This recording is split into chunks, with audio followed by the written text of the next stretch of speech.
তৃতীয়বার তানাকে বীজ দেওয়া হয়েছিল পানির মাধ্যমে, কারণ ইমাম হাসান তানার অভ্যাস ছিল রাতের বেলা যখনই ঘুম ভেঙে যেত মাথার কাছে একটা পাত্রে পানি থাকতো, সেই পানিটা তিনি পান করতেন। এখন ওনার স্ত্রী হাসনা বানু এই পানির পাত্রটা ভালো করে ডালা দিয়ে মুড়ে আর তাতে সিল করে দিয়েছিলেন কাপড় দিয়ে। আমার ভাইয়েরা, কিন্তু কিভাবে সেই বিষ পানির মধ্যে গেল ওটা কি তানার ছোট বিবি দিয়েছিলেন, অন্য কেউ দিয়েছিলেন, কেতাবওয়ালা তা বলেনি। আমার ভাইজানেরা, রাতের বেলা হুজুরের ঘুমখানা ভেঙে গেল। হুজুর ওই প্রতিদিনের অভ্যাস অনুযায়ী যখন পানিটা পান করলেন, আমার ভাইজানেরা, তানার পেটে এত যন্ত্রণা কষ্ট আপনার সহ্য করা যায় না। বিরাট যন্ত্রণা কষ্টের কারণে আল্লাহু আকবার বলে আওয়াজ দিলেন। এই আওয়াজে ইমামে হুসাইন রাদিয়াল্লাহু আনহু পাশের ঘরে ছিলেন, তানার ঘুমখানা ভেঙে গেল। দৌড়ে দৌড়ে ছুটে ছুটে চলে আসলেন আর ইমাম হাসান রাদিয়াল্লাহু আনহুর আর মাথাটা নিজের কোলের উপরে দিয়ে বললেন, ও আমার বড় ভাইজান, কি হয়েছে আপনার একবার বলুন। ইমাম হাসান রাদিয়াল্লাহু আনহু বললেন, এ আমার ছোট ভাই, প্রতিদিনের মতো রাতের বেলা ঘুম ভেঙে যাওয়ার পর এই পাত্র থেকে আমি যখন পানি খেলাম, আর এই পানি খাওয়ার পর আমার মনে হয় আমার পেটের নাড়ি ভুঁড়িগুলি সব ছিঁড়ে যাচ্ছে, আমি আর বাঁচবো না, দুনিয়া জমিন থেকে আমি শহীদ হয়ে যাব। কারণ আজকে ঘুমের মধ্যে আমি স্বপ্ন দেখেছি আল্লাহর নবী দিন দুনিয়ার বাদশা আমার নানা জান আমার দিকে হাত বানিয়ে বলছে, হে আমার আদরের নাতি হাসান, চিন্তা করো না, পেরেশানি নিও না, আমরা তোমার জন্য, তোমার আম্মা, তোমার আব্বা আর আমি রাসূলুল্লাহ তোমার নানাজি তোমার জন্য জান্নাতে হাউজে কাউসারের পানি নিয়ে অপেক্ষা করতেছি। জোরে বলুন। আমার ভাইজানেরা, জনেরা, যুবকেরা, এই আসর উপলক্ষে যতগুলি ঘটনা সংঘটিত হয়েছে, আদম শফিউল্লাহ থেকে ঈসা রুহুল্লাহ পর্যন্ত সমস্ত ঘটনাগুলি ছিল আনন্দের, সমস্ত ঘটনাগুলি ছিল শোনার পরে সুবহানাল্লাহ বলার। কিন্তু 10ই মুহররম 61 হিজরিতে ঘটে যাওয়া কারবালার এই ইতিহাস যখন আমাদের মনে পড়ে, তখন আমাদের হৃদয়টা বিগলিত হয়ে যায়। ইমাম হুসাইন এবং তানার আহলে বায়তদের হকের জন্য, ন্যায়ের জন্য জীবন দেওয়ার কথা শুনে আমাদের তখন হৃদয়টা নরম হয়ে যায়। আমার ভাইজানেরা, জনেরা, যুবকেরা, মনে রাখুন, মহান আল্লাহ রাব্বুল আলামিন তিনি শুনিয়েছেন কোরআন মাজিদে, ইন্নাদ দীনা ইনদাল্লাহিল ইসলাম, আল্লাহ তাআলার কাছে মনোনীত, পছন্দনীয়, নির্বাচিত ধর্মের নাম হলো আল ইসলাম। ভাই, ইসলাম সব সময় গণতন্ত্রে এবং খেলাফত তন্ত্রে বিশ্বাস করে, ইসলাম কিন্তু রাজতন্ত্রে বিশ্বাস করে না। নবীজি সাল্লাল্লাহু আলাইহি ওয়াসাল্লাম তিনি ইন্তেকাল করার আগেই বলে গিয়েছিলেন খোলাফায়ে রাশিদিনের জামানা চলবে টোটাল 30 বছর। তানার বলে যাওয়া সেই কথা অনুযায়ী আবু বকর সিদ্দিক 2 বছর খেলাফত চালিয়েছিলেন।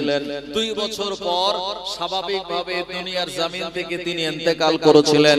আবু বকর সিদ্দিক আল্লাহর কাছে দোয়া চেয়েছিলেন, ওগো রব্বুল আলামিন, আল্লাহ আমার নবীজি দুনিয়াতে হায়াত পেয়েছে 63 বছর, আমি আবু বকর আমার বয়স যেন 64 ঘরে না যায়, ওই 63 মধ্যে যেন আমার ইন্তেকাল হয়।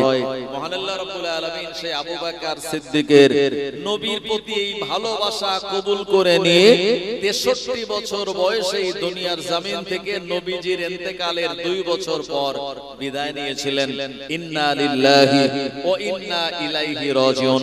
এই খেলাফত তন্ত্রের নিয়ম অনুযায়ী দ্বিতীয় খলিফা হয়েছিলেন ওমর ইবনুল আপনার খাত্তাব রাদিয়াল্লাহু আনহু, ওমরে ফারুক রাদিয়াল্লাহু আনহু। আমার ভাইজানেরা, ওমরে ফারুক রাদিয়াল্লাহু আনহু তিনি খেলাফত চাননি, খলিফা হতে চাননি, কিন্তু জনগণ তার কাছে জোর করে সে বায়াত গ্রহণ করেছিলেন আর বলেছিলেন, ওমর আপনি খেলাফতি চাচ্ছেন না, কিন্তু খেলাফত আপনাকে চায়। আপনার মতো মানুষ যদি এই গদিতে বসে তাহলে ন্যায়ের পরিবেশ তৈরি হবে, অন্যায় জুলুম এগুলি দূরে চলে যাবে, আর বিভিন্ন রকমের অত্যাচারের কালো দিন এগুলি দূর হয়ে যাবে। আপনাকেই বসতে হবে। দলে দলে মানুষেরা তানার হাতে বায়াত করে গেলেন, আর বায়াত গ্রহণ করার মাধ্যমে ওমরে ফারুক রাদিয়াল্লাহু আনহু তিনি খেলাফতের গদিতে বসলেন। বসার পরে তিনি ইমাম হাসান আর হোসাইনের জন্য যে ব্যবস্থাপনা করেছিলেন সেটি বলেছিলেন যে আওলাদে রাসূল পরের বাড়ি কাজ করবে, আওলাদে রাসূল ইমাম হাসান হোসাইন কোন কাজ করার মাধ্যমে তারা রুজি রোজগার করবে, এটা তাদের সম্মানের খেলাফ। তাই আমি ওমর আমি ইসলামী কোষাগার থেকে বাৎসরিক 20,000 দিরহাম তানাদের জন্য ধার্য করলাম। নবীর ঘরের আওলাদেরা বাৎসরিক 20,000 দিরহাম দিয়ে তানারা সংসার চালাবেন। দ্বিতীয় ব্যবস্থাপনা ওমরে ফারুক তিনি করেছিলেন রেশন ব্যবস্থা, গরিবদের মাঝে এই ইসলামী মাল থেকে দেওয়ার এই সিদ্ধান্ত তিনি নিয়েছিলেন। ওমরে ফারুক রাদিয়াল্লাহু আনহুর 3 নম্বর সিদ্ধান্ত ছিল যে তিনি এই অর্থনৈতিক পরিকাঠামো উন্নতির জন্য ট্যাক্সাল তিনি নির্মাণ করেছিলেন, টাকা ছাপানোর ব্যবস্থা করেছিলেন। ওমরে ফারুক রাদিয়াল্লাহু আনহু তানার 4 নম্বর হলো সদা সর্বদা সব জায়গায় এমন ভাবে ন্যায় বিচার প্রতিষ্ঠা করেছিলেন, বাঘ আর হরিণ একই ঘাটে পানি খেত, কিন্তু বাঘ হরিণকে আক্রমণ করার সাহস পেত না। আমার ভাইজানেরা, কিন্তু ওমরে ফারুক রাদিয়াল্লাহু আনহুর এই ন্যায় বিচার করে শাসন পরিচালনা করা একদল মানুষের পছন্দ হলো না। ওমরে ফারুকের বিরুদ্ধে তারা লেগে গেল। ওমরে ফারুক রাদিয়াল্লাহু আনহু ফজরের নামাজের ইমামতি করছিলেন মদিনার মসজিদে। এই নামাজ পড়ানো হালাতে একজন বদমাইশ মুনাফিক নাদান, নাম হলো তার আবু লুলু ফিরোজ, ওমরে ফারুকের উপরে নামাজ পড়া হালাতে আপনার বিষাক্ত ধারালো ছুরি দিয়ে তানাকে আঘাত করলো। ওমরে ফারুক নবীজির যিনি হলেন অন্যতম সাহাবী, আমার ভাইজানেরা সম্পর্কে নবীজির শ্বশুর মশাই ওমরে ফারুক রাদিয়াল্লাহু আনহু, যিনি নবীজির ওফাতের প্রায় 12 বছর পর দুনিয়ার জমিন থেকে শহীদ হয়েছিলেন। এই টোটাল 10 বছর খেলাফত চালানোর পর আমার ভাইজানেরা ইসলামের এই ইতিহাসে আমিরুল মুমিনিনের গদিতে 3 নম্বরে যিনি বসেছিলেন নবীজির জামাতা, জানার সঙ্গে নবীজি 2 কন্যাকে বিবাহ দিয়েছিলেন। তবে একই সময়ে নয়, শরীয়তের মাসলা হলো একই সময় এক পিতার 2 বোনকে একজন পুরুষের জন্য বিয়ে করাটা হারাম। তবে একজন যদি ইন্তেকাল করে তারপরে ওই শ্বশুরের আরেক মেয়েকে বিবাহ করতে পারে। ওমরে ফারুক রাদিয়াল্লাহু আনহুর পরে উসমানে গানি তিনি খেলাফতের গদিতে বসলেন। উসমানে গানি রাদিয়াল্লাহু আনহু তিনি ছিলেন খুব নরম হৃদয়ের মানুষ, যিনি ছিলেন অত্যন্ত লজ্জাশীল একজন ব্যক্তি, জানাকে দেখে ফারিস্তারাও লজ্জা পেতেন। ওই উসমানে গানি রাদিয়াল্লাহু আনহু তানার খেলাফত আমলে বিভিন্ন জায়গাতে তিনি রাজ্যপাল নিযুক্ত করে দিয়েছিলেন। আপনারা জানেন আমাদের ভারতবর্ষের যে স্টেটগুলি আছে, রাজ্যগুলি আছে, সেন্ট্রালের পক্ষ থেকে একটা করে রাজ্যপাল থাকে, যাদেরকে বলা হয় গভর্নর। আমার ভাইজানেরা, উসমানে গানি রাদিয়াল্লাহু আনহুর সময় বিভিন্ন প্রদেশে আপনার গভর্নর নিয়োগ করা হলো। ইয়ামানে একজনে, মিশরে একজনে, আর বাহরাইনে আরেকজনকে, আর দামেস্কে সিরিয়াতে আরেকজনকে। এইভাবে করে সিরিয়ায় যিনি রাজ্যপাল হিসাবে নিযুক্ত হয়েছিলেন ওনার নাম হলো আমিরে মুয়াবিয়া রাদিয়াল্লাহু আনহু, যিনি হলেন কাতেবে ওহী লেখক একজন সাহাবী। আমার ভাইয়েরা, উসমানে গানি রাদিয়াল্লাহু আনহু তিনি খেলাফতের গদিতে বসে তিনি প্রথম যে দায়িত্ব পালন করলেন সেটি হলো কোরআন ও মাজিদকে এক জায়গায় একত্রিত করা। আমরা যে কোরআন ও মাজিদকে পেয়েছি 114টি সূরা বিশিষ্ট 30 পারা, কোন সূরার পরে কোন সূরা এই সিদ্ধান্ত নিয়ে পর পর সাজিয়েছিলেন যিনি, তিনি হলেন উসমান জিন্নুর রাইন রাদিয়াল্লাহু আনহু। আমার ভাইয়েরা, উসমানে গানি রাদিয়াল্লাহু আনহু সুন্দর ভাবে শাসন পরিচালনা করছিলেন, কিন্তু তিনি ছিলেন খুব নরম হৃদয়ের। একদল তারা বলল উসমানের মতো এত নরম লোক দিয়ে এই খেলাফতের গদিটা চালানো যাবে না। উসমানে গানির বিরুদ্ধে তারা নানান রকম ষড়যন্ত্র করা শুরু করলো। দুর্বল আর নরম বলে আমার ভাইজানের একটা সময় উসমানে গানির বাড়ির পানির লাইন বন্ধ করে দিল। পানি যাতে না যায়, খাদ্য যাতে না যায়, সেই ব্যবস্থাপনা বন্ধ করে দিল। হযরতে আলী দায়িত্ব নিলেন, হাসান আর হোসাইনকে বললেন, যেহেতু উসমানে গানি হাসান হোসাইনের সম্পর্কের খালুজি, হযরতে আলী আর উসমান তানারা আপন দুইজন ভাইরা ভাই, আর সেই সূত্রে হাসান হোসাইনের খালু হচ্ছেন উসমানে গানি। বললেন, তোমার খালুর বাড়িতে পানি বন্ধ করে দিয়েছে একদল বদমাইশ, আর তোমার খালুজির বাড়িতে পানি, খাদ্য এগুলি তোমরা পরিবেশন করবে। আমি আলী তোমাদেরকে দায়িত্ব দিয়ে দিলাম। উসমানে গানির বাড়ির সামনে দারোয়ানের মতো হাসান হোসাইন তানারা দাঁড়িয়ে রইলেন। আমার ভাইজানেরা, জওয়ানেরা, যুবকেরা, ও উম্মতেরা, উসমানে গানি রাদিয়াল্লাহু আনহু নিজে হাতে যে কোরআন মাজিদ তিনি লিখেছিলেন, ওই কোরআন মাজিদ ফজরের নামাজের পর তিনি তেলাওয়াত করতেন প্রতিদিন। একদল মানুষেরা তানার বিরুদ্ধে বিদ্রোহ ঘোষণা করলো, উসমানে গানিকে আমরা চাই না। তানার মতো নরম হৃদয়ের মানুষকে খেলাফতের গদিতে বানায় না। জোরে বলুন নাউজুবিল্লাহ। এমন নানান রকম অবান্তর অভিযোগ তুলে উসমানে গানি রাদিয়াল্লাহু আনহু হত্যা করার জন্য তারা ষড়যন্ত্র করলো। উসমানে গানি রাদিয়াল্লাহু আনহু কোন রকম তিনি বিদ্রোহ দমন করার জন্য কোন অ্যাকশন নিলেন না। উসমানে গানি রাদিয়াল্লাহু আনহু যদি বলতেন যে যারা আমার বিরুদ্ধে বিদ্রোহ ঘোষণা করছে, নবী সাহাবীদের যদি অনুমতি দিতেন ওদেরকে দমিয়ে দাও, সাহাবীরা দমিয়ে দিতে পারতেন। কিন্তু না না না, উসমানে গানি বললেন, আমার কোন আচার আচরণে অন্য মুসলমান কষ্ট পাক, আমি উসমান এটা চাই না।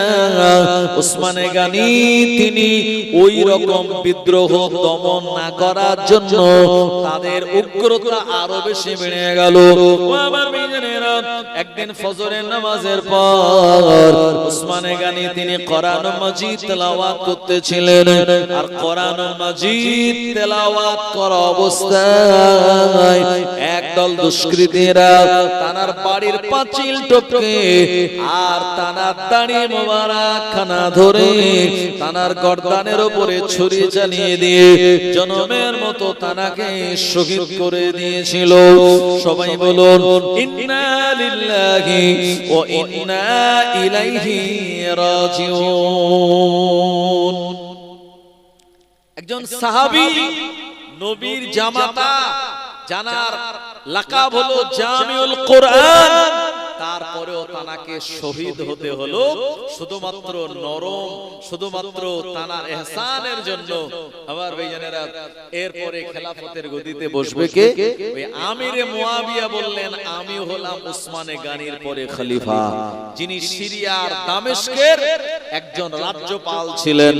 আমিরে মুয়াবিয়া যখন নিজেকে খলিফা বলে দাবি করলো, নবী সাহাবীরা যারা বেঁচে আছেন, আব্দুল্লাহ ইবনে আব্বাস, হযরতে আব্দুল্লাহ ইবনে ওমর, হযরতে আপনার যায়েদ বিন সাবিত, আপনার হযরতে অন্যান্য সাহাবে کرامগণেরা, আবু মুসা আশআরী, হযরতে আব্দুর রহমান ইবনে আবু বকর, আমার ভাইজানেরা হযরতে জুবাইর ইবনুল আওয়াম রাদিয়াল্লাহু আনহু, তানারা বললেন না না না, হযরতে আলী বেঁচে আছে, নবীজির জামাতা, তিনি থাকতে আর সিরিয়ার দামেস্কে আমিরে মুয়াবিয়া খলিফা বলে নিজেকে দাবি করবে, আমরা এটা মান্যতা দিতে পারি না।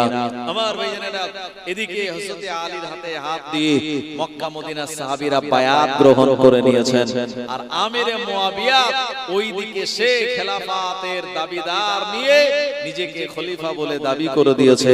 এই জায়গা থেকে কারবালার ইতিহাসের একটা দ্বন্দ্ব শুরু হয়েছিল। আমার ভাইজানেরা, হযরত আলীর সঙ্গে আমিরে মুয়াবিয়ার একটা লড়াই হলো, যে লড়াইয়ের নাম ইতিহাসের পৃষ্ঠায় লেখা আছে সিফফিনের যুদ্ধ। কিন্তু সেই সিফফিনের যুদ্ধ হওয়ার আগে আমার ভাইজানেরা একটা চুক্তি হলো। সেই চুক্তির মধ্যে হযরত আলী এবং আমিরে মুয়াবিয়া বললেন, মুসলিম উম্মাহ, মুসলিম জনগণ নিজেদের মধ্যে দ্বন্দ্ব করবে খেলাফত কে পাবে এটা নিয়ে। সুতরাং আমরা দুইজনই বলবো কেউ খেলাফত চাই না, আমরা শান্তি চাই। তাই শান্তি প্রতিষ্ঠার জন্য হযরত আলী বললেন, যদি খেলাফত ছেড়ে দিতে হয় আমি তাতে রাজি আছি। আর আমিরে মুয়াবিয়া রাদিয়াল্লাহু আনহু খেলাফতি ছাড়ার পক্ষে ছিলেন না। কিন্তু হযরত আলীর যারা অনুসারী তাদের না জানিয়ে তিনি খেলাফত ছেড়ে দেওয়ার যে সিদ্ধান্ত নিলেন, এই সিদ্ধান্তটা হযরত আলীর পক্ষে যারা ছিলেন এমন 12,000 মানুষ মানতে পারল না। তারা না মেনে হযরত আলীর বিরুদ্ধে বিদ্রোহ ঘোষণা করে হযরত আলীর পাশ থেকে তারা কেটে পড়ল, সরে গেল। এদেরকে বলা হয় খারেজি। এই খারেজি যারা আমার ভাইজানেরা, এদের মতবাদ হলো মানুষ কাবিরা গুনাহ করলেই সে কাফের হয়ে গেল। খারিজিদের যে মতবাদ কোরআন ও হাদিসের সঙ্গে মেলে না। এদের টার্গেট যে আলী যেহেতু খেলাফত ছেড়ে দিয়েছে আমাদের না জানিয়ে, আমরা তো তাকে সমর্থন করতাম, তো আলী খেলাফত ছেড়ে দিল আমরা মানি না। আর আমরা খারেজি হয়েছি, তো আলী আর মুয়াবিয়া নিয়ে যখন ঝামেলা, আমরা আলীকেও হত্যা করব, আমরা আমিরে মুয়াবিয়াকেও হত্যা করব, আবু মুসা আশআরী তাদেরকেও আমরা বাঁচিয়ে রাখবো না। এইরকম একটা বিরাট চক্রান্ত করে আমার ভাইজানেরা একই দিনে আপনার কয়েকজন ঘাতককে টাকার বিনিময়ে দামি দামি তাদের ছুরি দেয়া হলো। বলল, তুমি চলে যাও সিরিয়ার দামেস্কে আমিরে মুয়াবিয়াকে হত্যা করার জন্য। আর হযরত আলী রাদিয়াল্লাহু আনহু তিনি যখন দেখলেন যে মক্কা মদিনার পরিস্থিতি একটা গরম পরিবেশ, এই জায়গার পরিস্থিতি খুব একটা ভালো নয়, তিনি তখন রাজধানী পরিবর্তন করে নিয়ে চলে গেলেন ইরাকের কুফা নগরীতে। এই ঘাতক সে ইরাকের কুফা নগরীতে চলে গেল হযরত আলী রাদিয়াল্লাহু আনহুকে শহীদ করে দেওয়ার জন্য। আবার ভাইজানেরা, জওয়ানেরা, যুবকেরা, হযরত আলী রাদিয়াল্লাহু আনহু ওই কুফার মসজিদে আসরের নামাজের ইমামতি তিনি করতেছিলেন।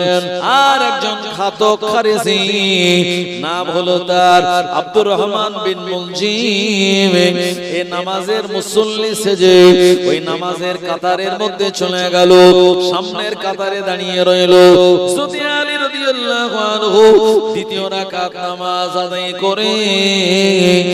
আর যখন তৃতীয় রাকাতে সিজদায় গিয়েছে, এই লোকটার নাম হলো আব্দুর রহমান ইবনে মুলজিম। নাম শুনে মনে হয় পাক্কা মুসলমান, কিন্তু না না না, এ হলো মুনাফিক খারেজি। হযরত আলী রাদিয়াল্লাহু আনহু নামাজ পড়া সিজদা হালাতে তানা শরীরের উপরে ছুরি দিয়ে আঘাত করে দিল। এই আঘাতের কারণে কুফার মসজিদে হযরত আলী রাদিয়াল্লাহু আনহু জনমের মতো শহীদ হয়ে যান। সবাই বলেন ইন্না লিল্লাহি।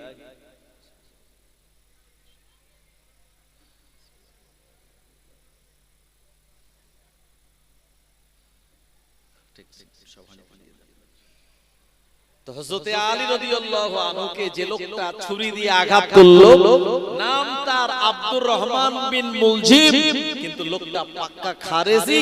খারেজি মানে হলো দল ত্যাগী। খারেজি শব্দের বাংলা অর্থ হলো দল ত্যাগী। আর এদের আকীদা ভ্রষ্ট হয়ে এরা মুরতাদে পরিণত হয়ে গেল। হযরত আলী রাদিয়াল্লাহু আনহুকে কুফার মসজিদে জনমের মতো শহীদ করে দিলেন।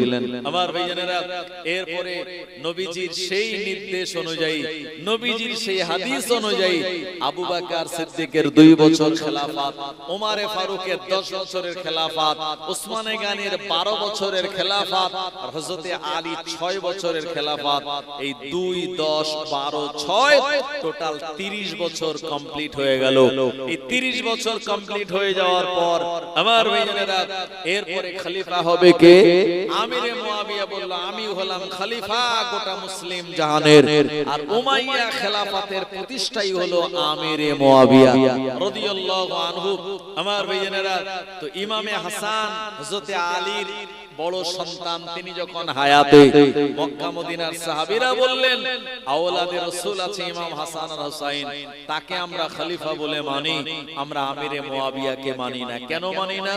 কারণ আল্লাহর নবী বলেছেন ইন্নাল হাসান আল হুসাইন সাইয়্যিদুশ শাবাবি মিন আহলিল জান্নাত, আমার হাসান আর হুসাইন হলো জান্নাতের যুবকদের সর্দার।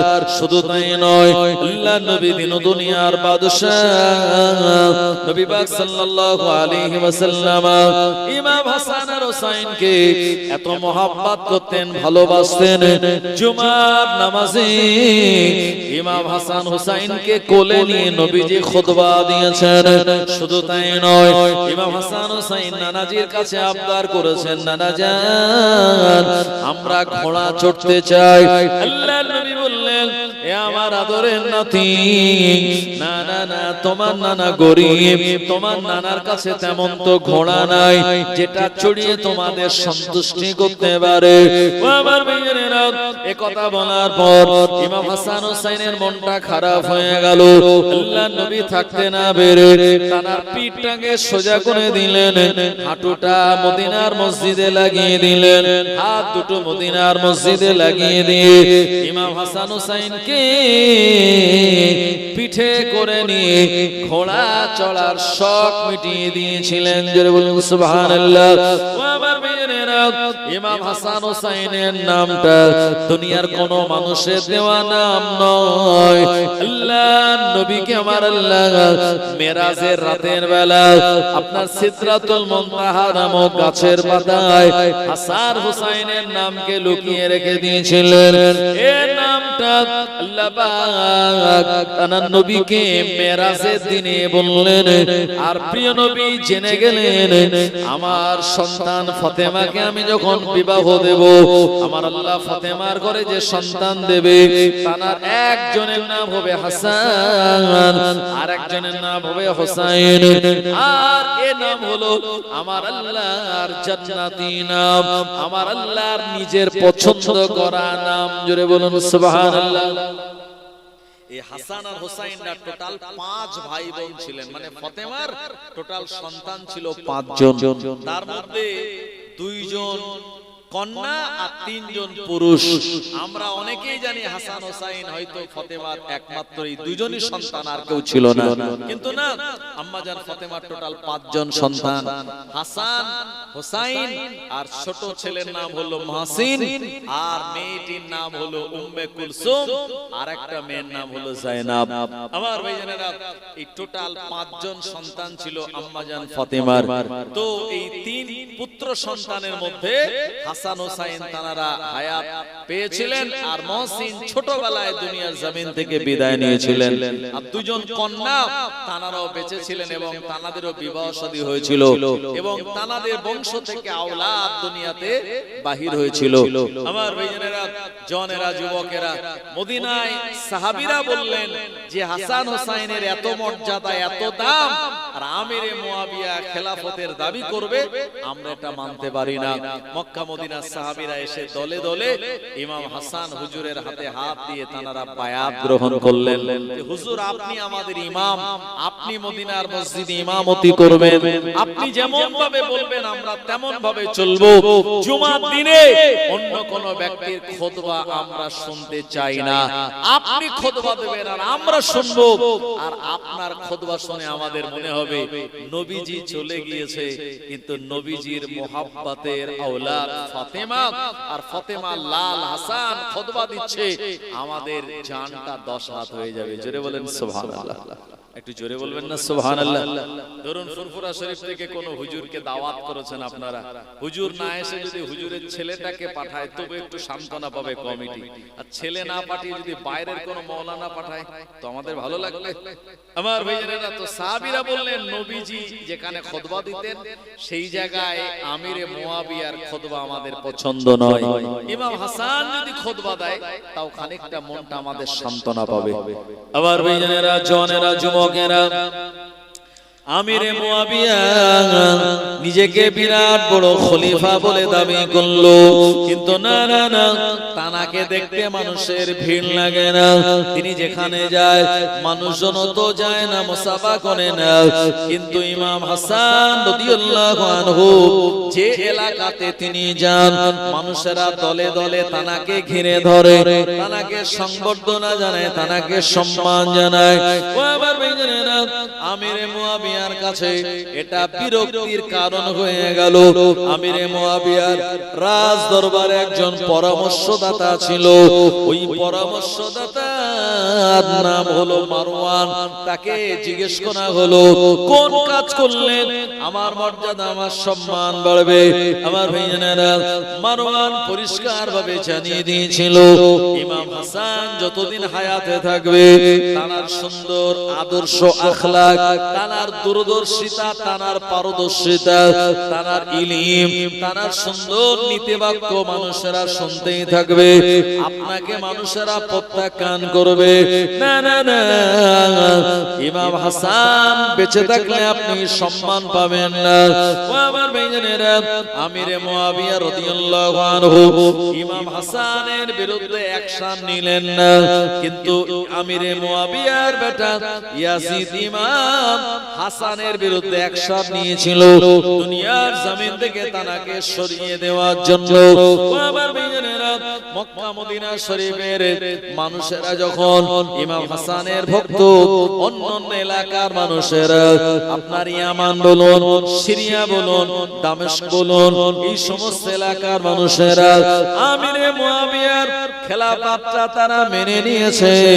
এই সময় ইমাম হাসান বললেন, আমি মুসলমানদের ভিতরে দ্বন্দ্ব চাই না, আমি মুসলিম উম্মাহর ভিতরে ঐক্য চাই। আর মুসলিম উম্মাহর ভিতরে ঐক্য আসলে তাতে শান্তি রয়েছে, তাতে সফলতা রয়েছে। এই শান্তি সফলতা প্রতিষ্ঠা করার জন্য আমি ইমাম হাসান, আমি সজ্ঞানে, আমি বিবেচনা করে সিদ্ধান্ত নিয়েছি এই খেলাফতের গদিতে আমি বসবো না। আমি খেলাফতের গদিটা ছেড়ে দিয়ে মানুষের খেদমত করতে চাই। জোরে বলুন, আরেকটু জোরে হবে না? ইমাম হাসান বললেন গদি ছাড়াও মানুষের খেদমত করা যায়, আমার গদির দরকার নাই, শান্তি প্রতিষ্ঠা হোক, আর আমি গদি ছেড়ে দিয়ে, খেলাফতের গদি ছেড়ে দিয়ে মানুষের ঈমান বাঁচানোর খেদমত আমি করতে চাই। আবার ভাইয়েরা, জওয়ানেরা, যুবকেরা, ওনাকে অনেক সাহাবীরা বোঝালেন হুজুর আপনি এটা করবেন না। তো ইমাম হাসান বললেন না, আমি আমিরে মুয়াবিয়ার উপরে দায়িত্ব দিলাম, উনি যদি এই দেশ পরিচালনা করার জন্য সন্তুষ্টি হন আর দেশের জনগণ যদি ভালো থাকে উনি চালাক খেলাফত। তো আমিরে মুয়াবিয়ার দিকে খেলাফতের এই বল চলে গেল। এরপরে এই আমিরে মুয়াবিয়া নবীজির একজন সাহাবী, তানার সম্পর্কে কোনো খারাপ মন্তব্য কোনো মুসান্নিফ করেনি, আমিও করতে পারি না, আপনারাও করতে পারবেন না, কারণ উনি কাতেবে ওহী একজন সাহাবী। তানার বিরুদ্ধে বলা মানে ঈমানের খাতরা, ঈমান চলে যাওয়া। কারণ নবীজি বলেছেন আসহাবিকান নুজুম বিআইয়িহিম ইক্তাদাইতুম ইহতাদাইতুম, আমার সাহাবীরা এক একটা নক্ষত্রের সমতুল্য, যে যার অনুসরণ করবে সে হেদায়েত পেয়ে যাবে। জোরে বলুন সুবহানাল্লাহ। তাই সাহাবীদের বিরুদ্ধে আমরা আঙ্গুল তোলার মতো ক্ষমতা রাখি না। আমার ভাইয়েরা, এরপরে তিনি 20 বছর খেলাফত চালালেন। কে? আমিরে মুয়াবিয়া। আর এই আমিরে মুয়াবিয়া থেকে উমাইয়া খেলাফতের সাম্রাজ্য প্রতিষ্ঠা হলো। আমিরে মুয়াবিয়া 20 বছর খেলাফত চালানোর পর তিনি অসুস্থ হয়ে গেলেন। এরপর তার একমাত্র সন্তান ইয়াজিদকে ডাক দিলেন। ডাকার পরে তিনি বললেন যে আমি দুনিয়া থেকে বিদায় নেব, বেশি দিন বাঁচবো না, তবে আমার পরে খেলাফতের দায়িত্বটা তুমি নেবে। এই যে নিজে পিতা হয়ে ছেলের এই দায়িত্ব দিল যে এই গদিটায় তুমি বসবে, এটা ইসলাম সমর্থন করে না। আজও আপনারা জানেন এই যে সৌদি আরব, দেখুন এই যে সৌদি আরব যে দেশটার নাম, এটা কিন্তু নবীজির দেওয়া নাম নয়। নবীজি ওই দেশটার নাম দিয়েছিলেন জাজিরাতুল আরব। নবীজির দেওয়া আরবের নাম হলো জাজিরাতুল আরব। আর যখন বাদশা সৌদ আপনার 1929 সালে সে যখন এই দেশ দখল করলো এবং এই দেশের দায়িত্ব সে হাতে পেল, তখন তার নিজের নাম অনুসরণ করে বাদশা সৌদ তখন নাম চেঞ্জ করে দিল, দিয়ে রাখলো সৌদি আরব।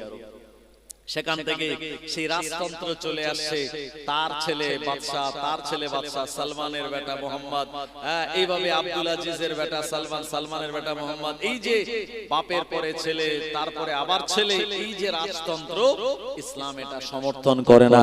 ইসলাম সমর্থন করে খেলাফত তন্ত্র। জনগণ সবাই মিলে একজনকে খলিফা নির্বাচন করবে, আর সেই খলিফা যিনি হবেন কোরআন ও হাদিসের আইনে তিনি আরব কান্ট্রির এই দেশ পরিচালনা করবেন। ইসলাম এটাকে সমর্থন করে। নবীজি এটার কথা বলে গিয়েছিলেন। জওয়ানেরা, যুবকেরা, এরপরে যখন আমিরে মুয়াবিয়া হুজুর দুনিয়ার জমিন থেকে বিদায় নিল, সর্বাগ্রে মক্কা মদিনার মানুষেরা ইমাম হাসান সেই যে দায়িত্ব নেওয়ার পরে ছেড়ে দিয়েছিলেন, আবার তার উপরে দায়িত্ব দিলেন যে হুজুর আপনি খলিফা, কারণ খলিফা হওয়ার যোগ্য ব্যক্তি আপনি। আমিরে মুয়াবিয়াকে বলছিলেন উনি তো বিদায় নিয়েছে, সুতরাং তারপরে আপনি খলিফা। ইমাম হাসান কোন আপত্তি না করে খেলাফতের দায়িত্বটা নিলেন। কিন্তু নেওয়ার পরেই দেখা গেল আমিরে মুয়াবিয়ার বেটা ইয়াজিদ সে বলল না, আমার পিতা ছিল খলিফা, আমি হব খলিফা। এই গোটা আরব সাম্রাজ্যে আমি ছাড়া অন্য কেউ খলিফা হতে পারবে না। জোরে বলুন নাউজুবিল্লাহ। অথচ ইয়াজিদের চরিত্র ইতিহাস খুলুন, সেখানে পেয়ে যাবেন ইয়াজিদ ছিল মদ পানকারী, মদ খেত। ইয়াজিদ ছিল নারী পিপাসু, একাধিক নারীর সঙ্গে তার রিলেশন সম্পর্ক। তৃতীয় নম্বর, সে বাঁদর পুষত আমার ভাইজানেরা, এবং বিভিন্ন সময়ে নামাজ কালামকে সে পরিত্যাগ করত আমার ভাইজানেরা। ইয়াজিদের চরিত্র মোটেও ভালো ছিল না। একজন সাহাবীর পুত্র হওয়ার পরে তার চরিত্র এটা গোটা আরব সাম্রাজ্যের মানুষেরা জানতো।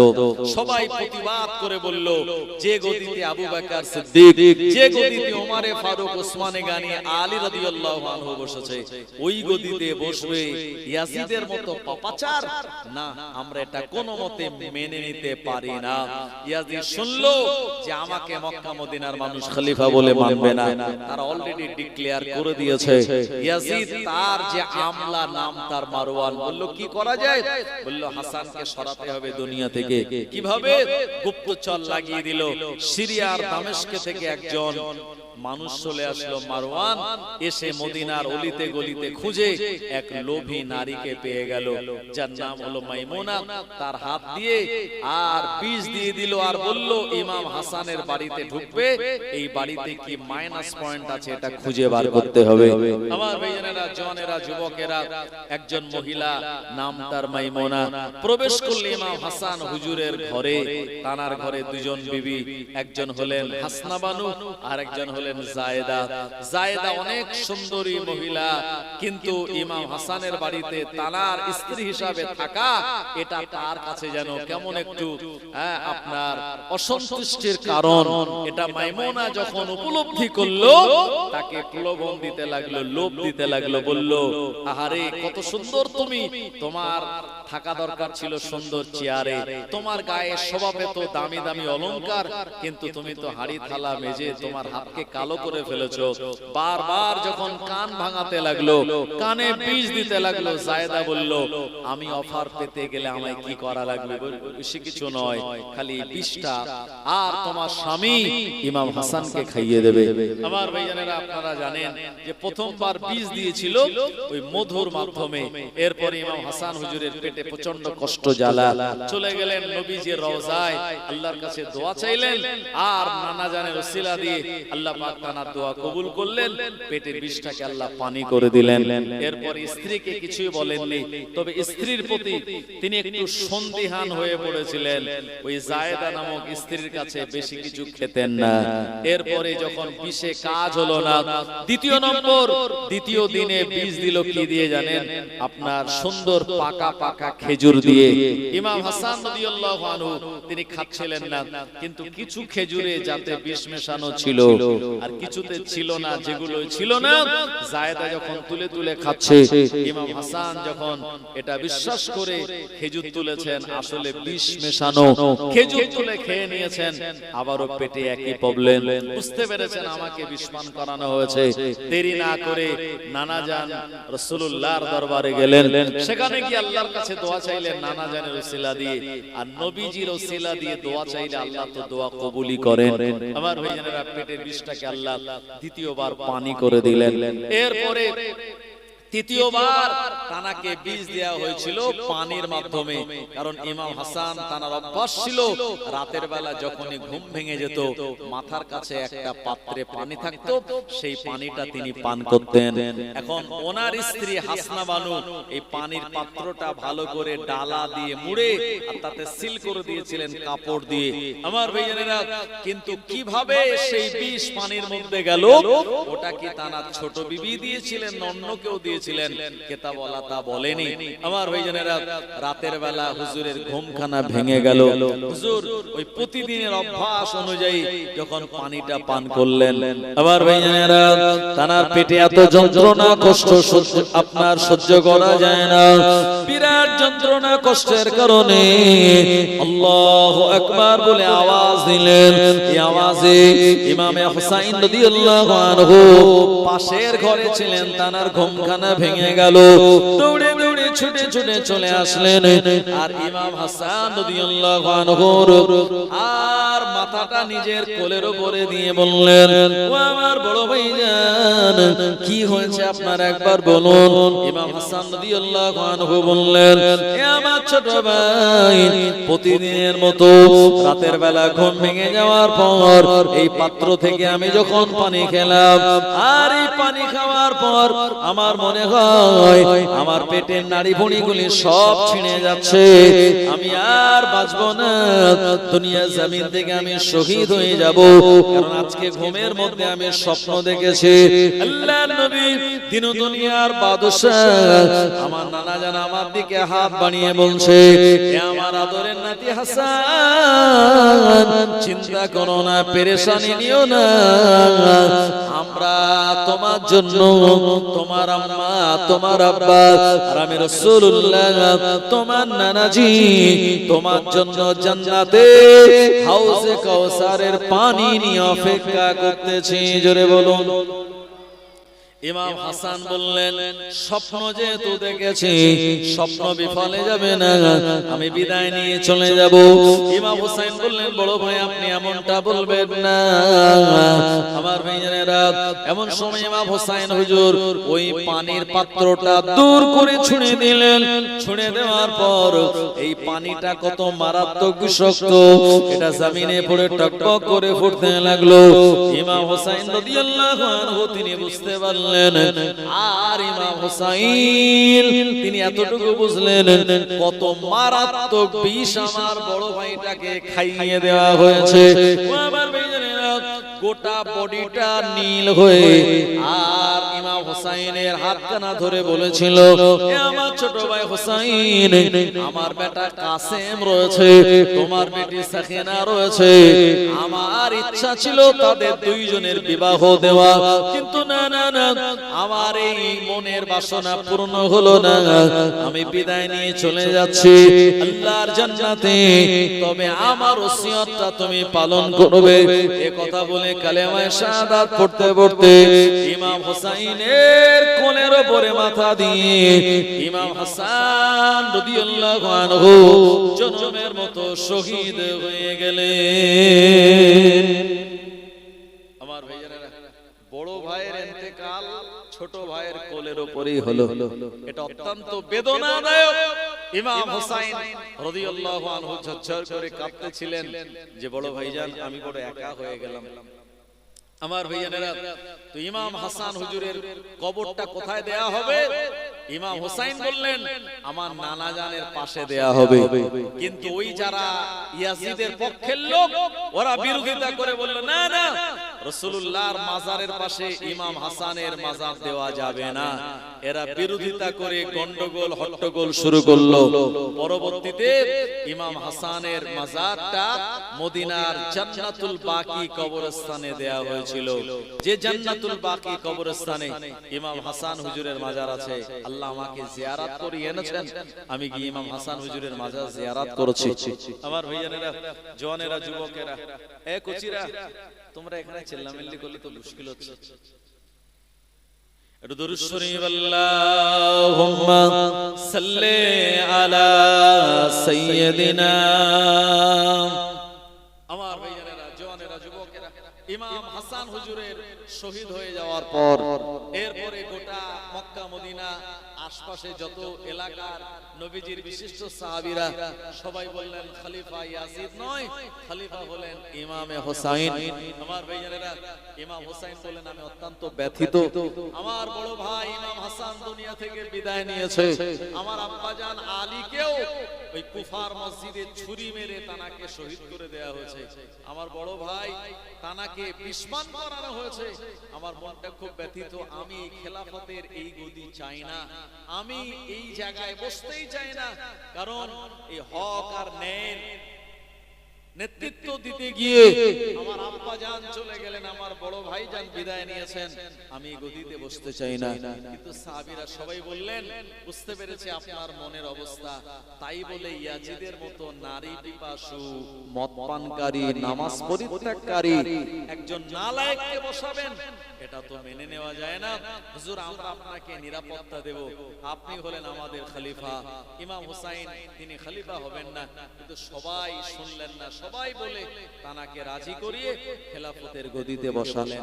আমার ভাইয়েরা, ইমাম হুসাইন রাদিয়াল্লাহু আনহু তিনি মদিনা শরীফে ছিলেন, খেলাফতের দায়িত্বটা নিয়ে তিনি মদিনা শরীফ থেকেই গোটা আরব সাম্রাজ্যের খেলাফত চালাতে লাগলেন। কিন্তু সমস্যা হলো সবাই তো ইমাম হুসাইনের ভক্ত। ইয়াজিদ সে বিরাট সেনাবাহিনী, তার অনেক ঘোড়া, অনেক উট, অনেক সেনাবাহিনীর পোশাক, অনেক আপনার বিরাট লং মার্চ আপনার সেনাবাহিনী দিয়ে, তার বিরাট প্যারেড, এগুলি মানুষ দেখতে চায় না। মানুষ দেখতে চায় তাকওয়া, মানুষ দেখতে চায় পরহেজগারিতা, মানুষ দেখতে চায় আওলাদে রাসূলের সুন্দর মুখনিসৃত বাণী। আমার ভাইজানেরা, ইমাম হুসাইনের দলে দলে মানুষেরা তানার হাতে বায়াত গ্রহণ করার পরে এত জনসমর্থন বাড়লো, ইয়াজিদের চোখ লাল হয়ে গেল। ইয়াজিদ বলল তবেই আমি সেদিন শান্তি পাবো যেদিন হুসাইনকে দুনিয়া থেকে বিদায় করে দেব। জোরে বলো নাউজুবিল্লাহ। আর গদি হলো এমন একটা মারাত্মক জায়গা, এই গদির লোভে ভাই ভাইকেও মার্ডার করতে পারে, গদির জন্য মানুষ কি না করতে পারে। আমার ভাইজানেরা, তো ইয়াজিদও সে মারাত্মকভাবে প্রতিজ্ঞা নিল হুসাইনকে আমারই সামনে থেকে সরাতেই হবে। এর জন্য কি করা দরকার? বলল আমার জনসমর্থন আদায় করা দরকার, বিশেষত মক্কা মদিনা। কারণ মক্কা মদিনা সাহাবীরাই তো বিশিষ্ট, আর তানাদের জনসমর্থন আদায় করতে পারলে কাজ আমার হাসিল হয়ে যাবে। ইয়াজিদ তখন সে বিরাট সেনাবাহিনী নিয়ে লং মার্চ করে সিরিয়া থেকে চলে আসলো মক্কা শরীফে। এখানে এসে নবীজির অনেক সাহাবীরা মক্কা শরীফে এসে ঢোল টোল পেটালো, পিটিয়ে মানুষদেরকে এক জায়গায় করে বলতে চাইলো আমি হলাম সবথেকে শক্তিশালী খলিফা, আমাকে তোমরা মেনে নাও। মক্কায় যে সমস্ত সাহাবীরা অবস্থান করছিলেন তানারা একেবারে ইয়াজিদের মুখের উপরে স্পষ্ট ভাষায় বলে দিল, না না না, তোমার মতো মানুষকে আমরা খলিফা বলে মানতে চাই না, এখান থেকে তুমি দূর হয়ে যাও, উরগুপ তুমি এখান থেকে দূর হয়ে যাও। ও আমার ভাইজানেরা, ডাইরেক্ট খলিফা ইয়াজিদকে তারা আপনার ইগনোর করলো, অস্বীকার করলো, তাকে ঘৃণা করে তাড়িয়ে দিল। ইয়াজিদের রাগ সহ্য করতে না পেরে সে তার ভয়ের পরিবেশ তৈরি করার জন্য আল্লাহ পাকের কাবা বাইতুল্লাহর গিলাফে আগুন লাগিয়ে দিয়েছিল। জোরে বলুন নাউজুবিল্লাহ। কাবা বাইতুল্লাহর গিলাফে যখন আগুন লেগে দাউ দাউ করে জ্বলছে, আর নবী সাহাবীরা খবর পেয়ে যে যার মতো এসে তাড়াতাড়ি পানি দিয়ে আগুনটা নেভাতে লাগলেন। ও আমার ভাইজানেরা, ইয়াজিদ কাবা বাইতুল্লাহর গিলাফে আগুন দিয়ে দিল। এত বড় স্পর্ধা তার, এটা জানার পর নবী সাহাবীরা সবাই প্রতিজ্ঞা করলো ইয়াজিদের বিরুদ্ধে আমরা যুদ্ধে নামবো। ইয়াজিদ দেখলো সাহাবীদের সঙ্গে পারবো না, ও তাড়াতাড়ি মক্কাতুল মুকাররমা পরিত্যাগ করে মদিনাতুল মুনাওয়ারায় চলে গেল। ও আমার ভাইজানেরা, মদিনার মসজিদে কোনো অনুমতি না নিয়ে, সালাম না দিয়ে ডাইরেক্ট প্রবেশ করলো। আল্লাহর নবী সাহাবীরা মদিনার মসজিদে অনেকে নামাজ পড়ছিলেন। মদিনার মসজিদের ভিতরে সে তার ঘোড়াটা বেঁধে দিল। এরপরে সাহাবীদের লক্ষ্য করে বলল, ও মদিনার নবী সাহাবীরা, আমি ইয়াজিদ সিরিয়া দামেস্ক থেকে এসেছি, আমাকে খলিফা বলে মেনে নাও, আমি তোমাদের নেতা। মদিনার মসজিদের সাহাবীরা ইয়াজিদকে হেড করলো, ইয়াজিদকে ঘৃণা করে বলল, বেরিয়ে যাও, তোমার মতো পাপাচারকে আমরা খলিফা বলে মানি না। ও আমার ভাইজানেরা, এমন বিরোধিতা করার কারণে ইয়াজিদ রেগে গিয়ে যখন জনসমর্থন আদায় করতে পারল না, এ সময় মদিনার মসজিদে তালা লাগিয়ে দিল। আর মদিনার মসজিদে যাতে আযান নামাজ বন্ধ থাকে এই ব্যবস্থা করে দিয়ে সে সিরিয়া দামেস্কে চলে গেল। ও আমার ভাইজানেরা, মক্কা শরীফে কাবা বাইতুল্লাহর গিলাফে আগুন দেওয়া, মদিনার মসজিদে তালা লাগিয়ে দেওয়ার পর এই দুটি অন্যায় কাজের দ্বারা গোটা সাহাবীরা বুঝতে পারলেন ইয়াজিদ কত বড় নালায়েক। না না না, কোনদিন তাকে আমরা খলিফা বলে মানতে পারি না। ইয়াজিদ চলে গেল, কিন্তু যারা সঙ্গে গিয়েছিল ইয়াজিদের এই অন্যায় কাজ দেখে অনেকেই বলল, তোমাকে খলিফা বলে মেনে তোমার পিছনে থাকা মানে আখিরাত ধ্বংস করা। জনসমর্থন আরো কমে গেল।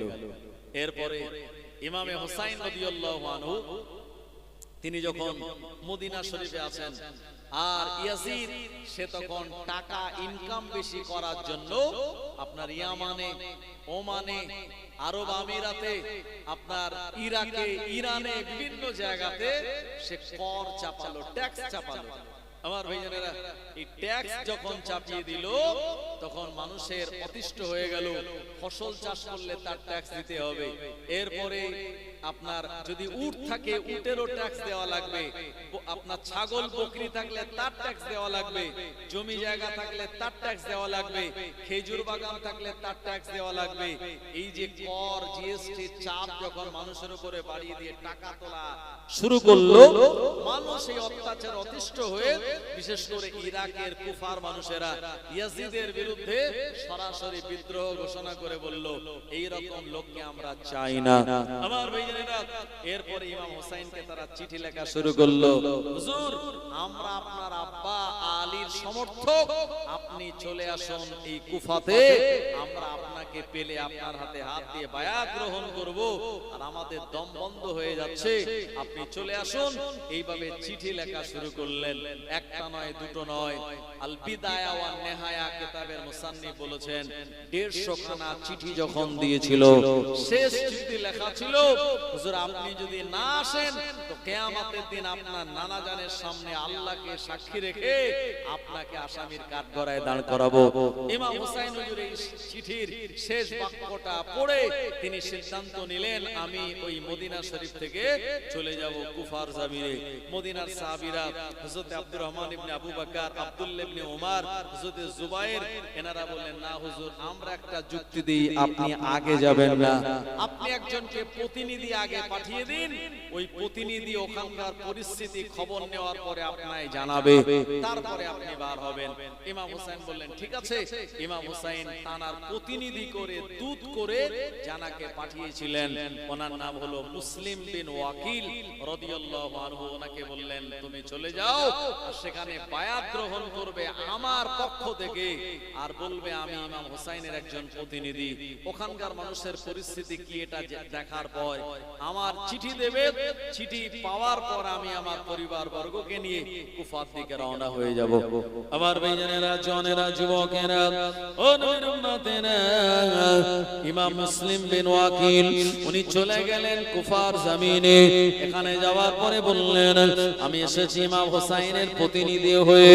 যারা হোসাইনকে ভালোবাসো, মহব্বত করো, তারা আমার হাতে হাত দিয়ে বায়াত গ্রহণ করো। আমার হাতে হাত দিয়ে বায়াত গ্রহণ করলে ইমাম হোসাইনের নামে তো বায়াত গ্রহণ করা হবে। আমার ভাইজানেরা, 2 দিনে 40,000 মানুষ ইমাম মুসলিমের হাতে বায়াত গ্রহণ করে ইমাম হোসাইনের খেলাফতের পক্ষে তারা জনসমর্থন দিলেন। আমার ভাইজানেরা, ইমাম মুসলিম রাদিয়াল্লাহু আনহু এমন জনসমর্থন দেখে তিনি দেরি না করে চিঠি লিখলেন, ও আমার প্রিয় ভাই হোসাইন, আপনি দেরি করবেন না, তাড়াতাড়ি চলে আসুন। এই কুফার মানুষেরা আপনাকে পাওয়ার জন্য অধীর আগ্রহে অপেক্ষামান। এই চিঠি খুব দ্রুত গতিতে ইমাম হোসাইন হুজুরের কাছে পৌঁছে গেছে।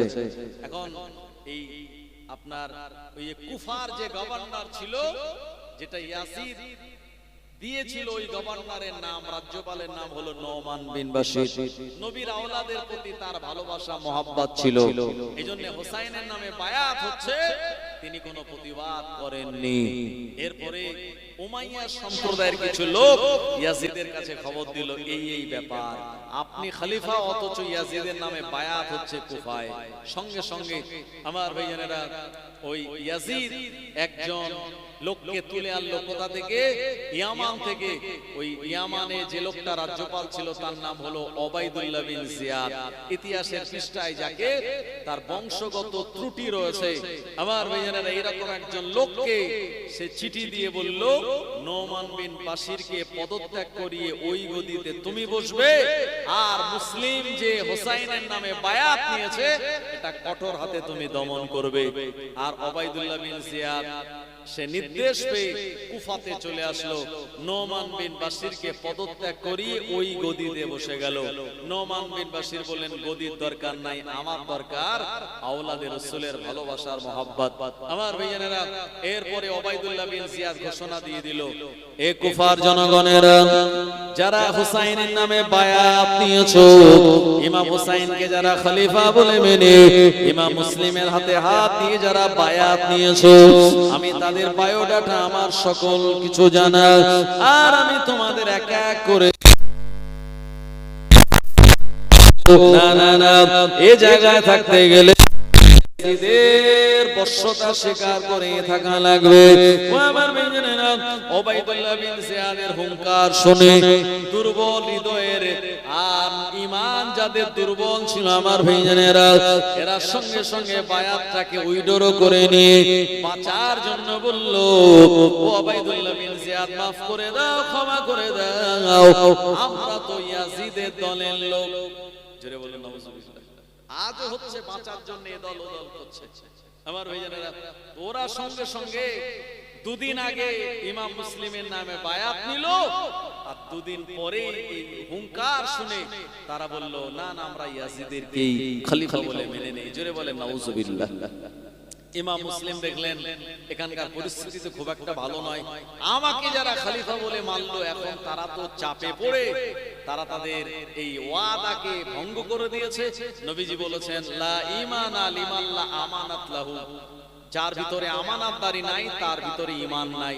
ওয়ালা দীনা লিমান লা আহাদা লাহু, আর যার ওয়াদা অঙ্গীকার ঠিক নাই তার ভিতরে দ্বীনও নাই। ইমাম মুসলিম বুঝতে পারলেন এদের ভিতরে ঈমানের ঘাটতি রয়েছে। এরপরে ওবাইদুল্লাহ বিন জিয়াদ বলল, ইমাম মুসলিমকে যে ধরে দিতে পারবে 100 লাল উট দেয়া হবে। উনি হযরতে হানি রাদিয়াল্লাহু আনহু একজন সাহাবী, ওনার ঘরে ছিলেন।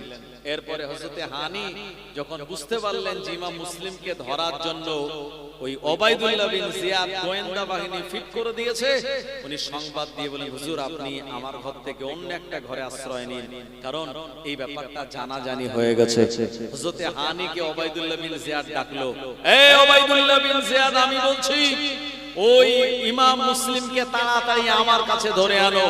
উম্মে হানি বললেন, আওলাদে রাসূলকে, যে নবীর নামে কালেমা পড়েছি, লা ইলাহা ইল্লাল্লাহ মুহাম্মাদুর রাসূলুল্লাহ সাল্লাল্লাহু আলাইহি ওয়াসাল্লাম, যে কালেমার মধ্যে নবীর নাম, ওই কালেমা আমার ঈমান, আর ওই নবীর আওলাদকে তোমার মতো নালায়েকের কাছে ধরিয়ে দেব, অসম্ভব, এর থেকে আমার মৃত্যু ভালো, একথা যেই বলেছে, আর ওবাইদুল্লাহ বিন জিয়াদ আর উম্মে হানির এই শক্ত ঈমানকে সহ্য করতে না পেরে তাকে কারাগারের মধ্যে গলা ধাক্কা দিয়ে প্রবেশ করিয়ে দিয়েছে। জোরে বলুন নাউজুবিল্লাহ। এরপরে ইমাম মুসলিম তিনি হযরতে মুখতার রাদিয়াল্লাহু আনহুর গৃহে গেছেন, সেখানেও নিরাপত্তার অভাব বোধ করলেন। একদিন মনে মনে চিন্তা করলেন, আজকে আমি রাতের বেলা বেরিয়ে পড়ি, দেখি মদিনা শরীফের দিকে যাওয়া যায় কিনা, এরকম একটা নিয়াত করে বেরিয়েছেন। কিন্তু সমস্যা হলো চারিদিকে গোয়েন্দা বাহিনী ইমাম মুসলিমকে খুঁজতেছে। রাতের বেলা এক বৃদ্ধা মহিলার নাম তার তুষা, তার সঙ্গে দেখা হলো। উনি বলছেন, ইয়া আওলাদ রাসূল মান আনতা, কে আপনি? ইমাম মুসলিম নিজের পরিচয় দিয়ে দিয়েছেন। তো ওই মহিলা বলছেন, হুজুর আপনি এক কদম আর আগে বাড়াবেন না, কারণ চারিদিকে দুশমনেরা আপনাকে খুঁজছে, ধরতে পারলে ওবাইদুল্লাহর কাছে নিয়ে যাবে, করুণ পরিণতি আপনাকে ওরা করবে, তাই আমার ঘরে আপনি আশ্রয় নিন, আমার ঘরে আপনার থাকার ব্যবস্থা। আমার ভাইজানেরা, ইমাম মুসলিম সেই মহিলার ঘরে থাকার জায়গা নিলেন। এরপরে মহিলার একটা ছোট্ট ছেলে ছিল, এই ছেলেটা খুব লোভী, 100 উটের লোভ সহ্য করতে না পেরে ইয়াজিদের কাছে গিয়ে, ওবাইদুল্লাহ বিন জিয়াদের কাছে গিয়ে সংবাদ দিল, আমাদের ঘরে ইমাম মুসলিম রয়েছে। আর ইমাম মুসলিমকে ধরার জন্য যখন বাহিনী চলে এসেছে, ইমাম মুসলিম উনি আল্লাহ পাকের পক্ষ থেকে বুঝতে পেরে ঘরের মধ্যে লুকিয়ে না থেকে তিনি বেরিয়েছেন। বেরিয়ে আর কুফার মসজিদে আপনার ওখানে ফজরের নামাজ পড়েছেন। নামাজ পড়ে মসজিদ থেকে বার হবেন, একজন বলছে, কোথায় যাও? বলল, আমি আল্লাহর জমিনে যেখানে ইচ্ছা সেখানে যাব। তুমি কে? বললাম, আমি সাআদ কুফি। যাওয়া যাবে না, আমরা তোমায় ধরতে এসেছি। ইমাম মুসলিম বললেন, আমরা আওলাদে রাসূল, আমরা তো অন্যায়ের কাছে আপোষ করি না। তরবারি বার করে যারা ধরতে এসেছিল তাদের বিরুদ্ধে লড়াই করলেন, অনেকজনকে জাহান্নামে পাঠিয়ে দিলেন। একটা পাথর হুজুরের মাথায় মারা হলো, পাথরটা মাথায় লেগে হুজুর বসে পড়লেন। আমার ভাইজানেরা, আর ওই জায়গায় তাকে গ্রেফতার করে ধরে আর ওবাইদুল্লাহ বিন জিয়াদের কাছে নিয়ে গেল। আমার ভাইজানেরা, জওয়ানেরা, যুবকেরা, ওবাইদুল্লাহ বিন জিয়াদের কাছে ইমাম মুসলিম রাদিয়াল্লাহু আনহুকে নিয়ে যাওয়ার পর ওবাইদুল্লাহ বিন জিয়াদ এত বড় নালায়েক, ও পুরো কুফার মানুষদেরকে এক জায়গায় করলো, রাজ দরবারের ছাদের উপরে নিয়ে গেল। ওখানে নিয়ে যাওয়ার পর সবার সামনে ইমাম মুসলিম রাদিয়াল্লাহু আনহুর গর্দানটার উপরে তরবারি চালিয়ে দিয়ে আর ফুটবলের মতো তার মাথাটা জনগণের কাছে ফেলে দিয়েছিল। জোরে বলুন নাউজুবিল্লাহ। আমার ভাইয়েরা, ইমাম মুসলিম রাদিয়াল্লাহু আনহু শহীদ হওয়ার আগে আফসোস করেছিলেন, আমি যদি বলে যেতে পারতাম চিঠি দিয়ে, ও ইমামে হোসাইন, আপনি কুফার জমিনে আসবেন না, কারণ কুফার মানুষেরা তারা বায়াত গ্রহণ করার পরেও বেঈমানি করে দিয়েছে। না না না, আপনি মক্কা শরীফ বা মদিনাতেই থেকে যান, এ কুফার জমিনে আসবেন না, এই কথাটা বলে যেতে পারেননি বলে ইন্তেকালের আগে, শহীদ হওয়ার আগে তিনি বড় আফসোস করেছিলেন। আমার ভাইজানেরা, ওবাইদুল্লাহ বিন জিয়াদের এত বড় স্পর্ধা দেখার পর কুফার মানুষের অন্তরাত্মা কেঁপে গেল। এরা সব যে যার ঘরে ঢুকে গেল, কারণ সবাই তো দুনিয়ায় বাঁচতে চায়। ও জওয়ানেরা, যুবকেরা, এদিকে ইমাম মুসলিমের চিঠি পেয়ে ইমামে হোসেন রাদিয়াল্লাহু আনহু তার পরিবার বর্গের 72 জনকে সঙ্গে করে নিয়ে আপনার 60 হিজরিতে জিলহজ মাসের 3 তারিখে তিনি বেরিয়ে পড়েছিলেন। আমার ভাইজানেরা, এদিকে রাস্তা চলতে চলতে চলতে চলতে তিনি একজনের সঙ্গে দেখা হয়ে গেল। তানার এই লোকটার নাম হলো আপনার ফারাজদাক। কুফার অবস্থা জিজ্ঞেস করলেন। ফারাজদাক আসলে কুফা থেকে যখন বেরিয়েছিল, কুফার পরিস্থিতি ভালো ছিল। উনি বললেন, ও হুজুরে হযরত ইমামে হোসাইন, আপনি তাড়াতাড়ি কুফায় চলে যান, কুফার মানুষের আপনাকে পাওয়ার জন্য অপেক্ষা করছে। ইমাম হোসাইন দ্রুত গতিতে চলছেন। আর পরের দিন আরেকজনের সঙ্গে দেখা হয়ে গেল, যে লোকটার নাম হলো বকর বিন আদি।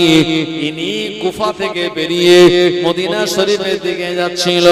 ইমাম হোসেন বললেন, এ বকর বিন আদি বলো বলো কুফার অবস্থাটা কি? এ সময় বকর বিন আদি বললেন, ও আওলাদে রাসূল ইমাম হুসাইন, আপনি কি শোনেননি আপনি জানাকে প্রতিনিধি করে কুফার জমিনে পাঠিয়েছিলেন, যারা আপনার প্রতিনিধির হাতে বায়াত গ্রহণ করার পরেও উবাইদুল্লাহ বিন জিয়াদের হুঙ্কার শুনে তারা বায়াত উইথড্র করে নিয়েছে। আপনি খবরদার যাবেন না ও জায়গাতে। আপনার আওলাদ, আপনার ঘরের সন্তান, আপনার ভাই ইমাম মুসলিম বিন ওয়াকিলকে জনমের মতো শহীদ করে দিয়েছে। আমার ভাইয়েরা, ইমাম হুসাইন রাদিয়াল্লাহু আনহু এই কথাটা শোনার পর হুজুরের চোখ দিয়ে ঝরঝর করে পানি গড়িয়ে যায়। কিন্তু কাফেলায় অনেক মানুষেরা রয়েছে, তারা যাতে জানতে না পারে হুজুর চোখের পানিটা মুছে নিলেন। এরপরে ইমাম মুসলিমের একটা কন্যা ছিল, ইমাম হুসাইন তানাকে হাতের ইশারা করে ডাক দিলেন। এই মাসুম বাচ্চাটা ইমাম হুসাইনের সামনে আসলেন।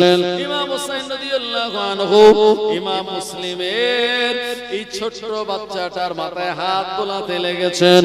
বাচ্চাটা অত্যন্ত চালাক। বাচ্চাটা বলছে, চাচা জান, আপনি আমার মাথায় এমন ভাবে হাত বোলান যেন মনে হয় আমি ইয়াতীম হয়ে গিয়েছি। ইমাম হুসাইন জজ্জার করে কেঁদে এ বাচ্চাটাকে জড়িয়ে ধরে বললেন, মা, যেটা তুমি ধরেছো সেটাই সত্য। তোমার আব্বা জান দুনিয়া জমিনে আর নাই। তোমার আব্বা জান ইমাম মুসলিমকে শহীদ করে দেয়া হয়েছে।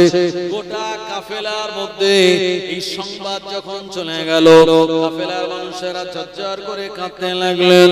কাফেলার মানুষেরা ওই জায়গায় বসে পড়লেন। ইমাম হুসাইন বললেন, এ কাফেলার মানুষেরা, এখন তোমরা বলো আমি কি ইরাকের কুফা জমিনের দিকে এগিয়ে যাব নাকি মদিনাতে ফিরে যাব? কিছু মানুষ বললেন, না না না, মদিনার দিকে আমরা ফিরে যাই। কিন্তু ইমাম মুসলিমের যারা আত্মীয় স্বজন, যারা পরিবার বর্গের ব্যক্তিরা, তারা বললেন, না না না, আমরা মদিনা শরীফের দিকে যাব না।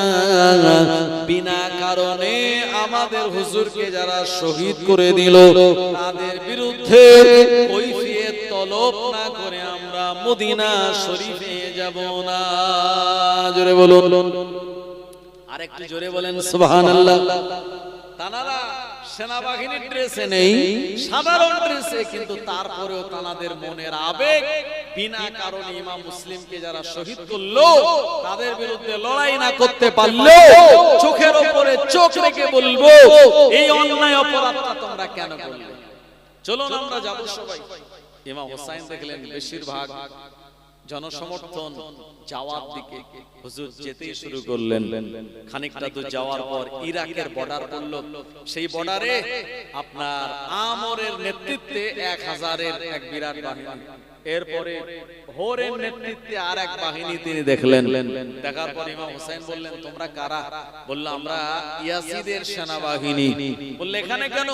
বলল, আমরা সন্ধান পেয়েছি, আমরা খবর পেয়েছি আপনি এই কুফাতে যাচ্ছেন বা যাবেন, তাই আপনি যাতে কুফায় যেতে না পারেন আমরা আপনার গতিরোধ করে দিয়েছি, রাস্তা বন্ধ করে দিয়েছি। ইমাম হুসাইন রাদিয়াল্লাহু আনহু বললেন, তোমাদের স্পর্ধা তো কম নয়, জমিন আমার আল্লাহর, এই জমিনে যে যেখানে ইচ্ছা সেখানে যেতে পারে, কোনো বাধ্যবাধকতা নাই, অথচ আমার যাওয়ার রাস্তাটা তোমরা আটকে দিলে কেন? ওরা বলল, উবাইদুল্লাহ বিন জিয়াদের হুকুম, আমরা আপনাকে ইরাকের কুফা জমিনে যেতে দিতে পারি না।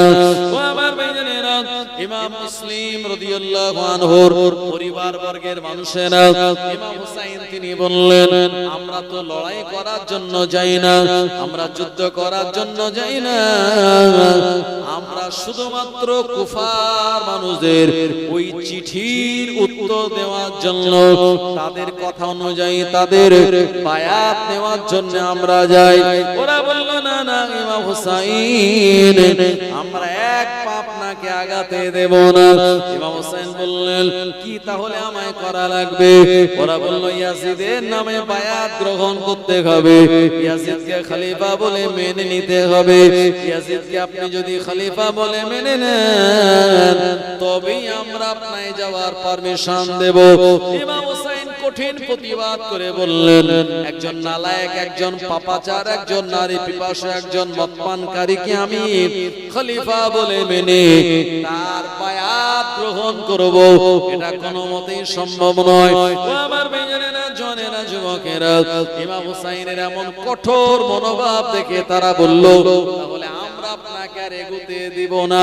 ও আমার ভাইয়েরা, ইমাম হুসাইন রাদিয়াল্লাহু আনহু ওই জায়গায় তাবু গেড়ে তিনি দিন যায় রাত আসে, রাত যায় দিন আসে, ওই জায়গায় 3 দিন পর্যন্ত ওখানে অবস্থান করলেন। ও আমার ভাইয়েরা, এরপরে হোর নামক এক সেনাপতি বলল ও ইমামে হুসাইন, শুধু এই জায়গা থেকে আপনি সময় নষ্ট না করে ইয়াজিদের বিরুদ্ধে লড়াই না করে আমি আপনাকে একটা পরামর্শ দিই, আপনি রাতের বেলা চলে যাবেন মক্কা শরীফ বা মদিনাতে, আর আমাদের সেনাবাহিনীরা যখন ঘুমিয়ে যাবে, সকাল হয়ে যাবে, আপনাকে যখন আমরা দেখতে পাবো না আমরা গিয়ে বলবো হুসাইনকে আটকে ছিলাম, রাতের বেলা কোন জায়গায় চলে গেল আমরা খুঁজে পাই না, তাহলে আপনার জীবন বেঁচে যাবে, আপনার পরিবার বর্গরা কষ্ট থেকে বেঁচে যাবে এবং আমরাও দোষী হব না। ও আমার ভাইয়েরা, এইরকম একটা চুক্তি হয়ে গেল। ইমাম হোসেন বললেন ঠিক আছে তাই হবে, আজকে রাতের বেলা আমি মদিনা শরীফে ফিরে যাব, রাস্তা যিনি দেখাবেন এই লোকটার নাম হলো নাকিব বিন আব্দুল্লাহ, যিনি একাধিকবার হযরত আলীর সঙ্গে মদিনা শরীফ থেকে কুফার জমিনে এসেছিলেন। ও আমার ভাইয়েরা, ইমাম হোসেন সবার পিছনে রাস্তা চলছেন, কখন যখন ইয়াজিদের বাহিনীরা গভীর ঘুমে আচ্ছন্ন, এটা যখন ঘুমিয়ে পড়েছে, সেনাপতির সঙ্গে যে চুক্তি সেই অনুযায়ী গভীর রাতের বেলা ইমাম হুসাইন তিনি সবাইকে তুলে তাবু তুলে নাকিব বিন আব্দুল্লাহকে সামনে দিয়ে আর পিছনে পিছনে যাচ্ছেন, চলো মদিনা শরীফে চলে যাই। আবার ভাইজানেরা, ও নবীর উম্মতেরা, কিছু দূর যাওয়ার পর নাকিব বিন আব্দুল্লাহ বললেন ও ইমামে হুসাইন, কোন দিকে মদিনা শরীফ এটা আমি বুঝতে পারছি না, আমি তো রাস্তা হারিয়ে ফেললাম। ইমাম হুসাইন বললেন একাধিকবার এই রাস্তায় এসেছো কিন্তু রাস্তা কেন হারিয়ে ফেললে? সারা রাত ঘুরতে ঘুরতে আমার ভাইজানেরা যে জায়গায় সকালবেলা ফজরের সময় এসে পৌঁছালেন, এই জায়গাটা বালুকাময় একটি জায়গা, যে জায়গার পাশে আপনার কুলকুল করে ফোরাত নদীর পানি বয়ে যায়।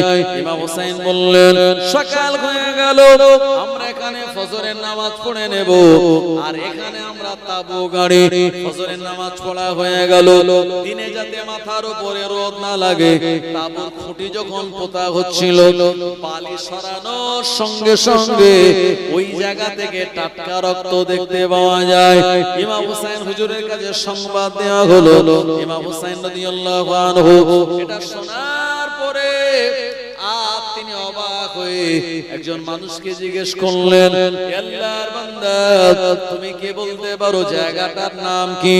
ওই মানুষটা বলল আমি তো আপনাকে চিনি না, জানি না, তবে জায়গাটার নাম হলো মারিয়া, এই জায়গাটার অরিজিনাল নাম হলো দাস্তে কারবালা, তবে মারিয়া বলে কেউ কেউ জায়গাটাকে ডাক দেয়।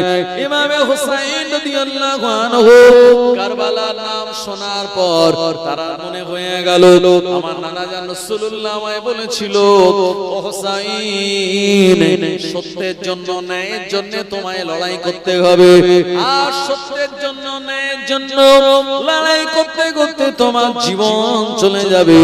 একদল মানুষেরা নালায়েক ভাবে, অন্যায় ভাবে, যারা জুলুম আর অত্যাচার করে তোমার উপরে গর্দানে ছুরি চালিয়ে দেবে। ভাই হুসাইন, ওই দিন কারবালার ময়দানে তোমার রক্তে লাল হয়ে যাবে, আমার আহলে বাইতের পানি দেওয়া হবে না। কারবালার নাম শুনে ইমাম হুসাইন হুজুরের মনে পড়ে গেল নবীজির করা সেই ভবিষ্যৎবাণী। ও আমার ভাইয়েরা, নবীজির ইন্তেকালের 50 বছর পর কারবালার এই ঘটনা সংঘটিত হয়েছিল। আমার ভাইজানেরা, জনেরা, যুবকেরা, ইমাম হুসাইন রাদিয়াল্লাহু আনহু সব বুঝতে পারলেন গত রাতের বেলা রাস্তা কেন আমরা হারিয়ে ফেলেছি। আল্লাহর নবী হাদিসে বলেছেন, ইজা কাযাল্লাহু লিআবদিন আইয়ামুতা বিআরদিন জাআলা লাহু ইলাইহা হাজাতান আও কামা ক্বালা নবী সাল্লাল্লাহু আলাইহি ওয়াসাল্লাম। প্রিয় নবী বললেন, যার মরণের জায়গা, যে জায়গাতে আমার আল্লাহ নির্দিষ্ট করে রেখে দিয়েছেন, ওই জায়গাতে আমার আল্লাহ যে কোনো প্রকারে তাকে নিয়ে যাবেন। ওখানে নিয়ে যাওয়ার জন্য আমার আল্লাহ একটা হাজাত সৃষ্টি করে দেবেন। ও নবীর উম্মতেরা, ইমাম হুসাইন রাদিয়াল্লাহু আনহু সময় দুপুরবেলা দেখতে পেলেন আমরের নেতৃত্বে 5000-এর এক বিরাট বাহিনী। বলল, তোমরা কারা? বলল, আমরা উবাইদুল্লাহ বিন জিয়াদের লোকজন।